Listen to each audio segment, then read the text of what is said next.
अजीब चिड़िया की कहानी।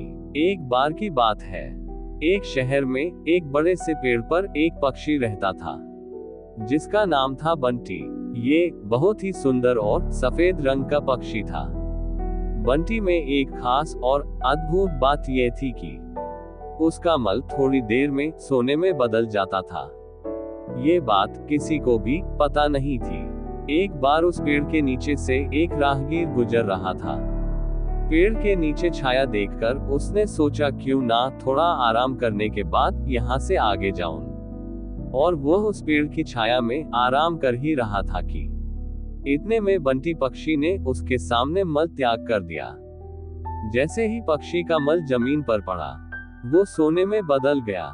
ये देखते ही राहगीर बहुत खुश हुआ और उसने उस पक्षी को पकड़ने के बारे में सोचा और अपनी गठरी खोलकर उसने एक कपड़ा और कुछ चने निकाले। कपड़े को पेड़ के नीचे बिछा दिया और उस पर चने बिछा दिए। बंटी चने के दाने देखकर पेड़ से नीचे आकर दाने खाने लगा। राहगीर ने देखा पक्षी दाने खाने में व्यस्त है।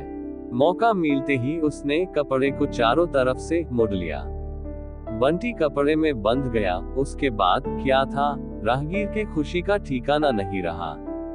राहगीर बंटी को अपने साथ अपने घर ले आया और उसे पिंजरे में बंद कर दिया। हर रोज वह पक्षी का मल इकट्ठा करता और बाजार में बेच आता। कुछ दिनों में देखते ही देखते वह राहगीर अमीर बन गया।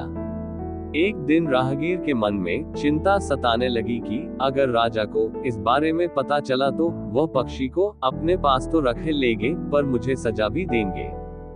ये सोचकर डर के मारे राजा के दरबार में जाकर उसने सारी बात बताई। राजा ने आदेश दिया कि उस पक्षी को प्यार से अपने बगीचे के सबसे सुंदर पिंजरे में रखा जाए और उसे अच्छे से खाना खिलाया जाए। सभी बातों को सुनने के बाद मंत्री ने महाराज से कहा, आप इस बेवकूफ मनुष्य की बात पर भरोसा मत कीजिए। महाराज आप ही सोचिए, मल कभी सोने में बदल सकता है क्या?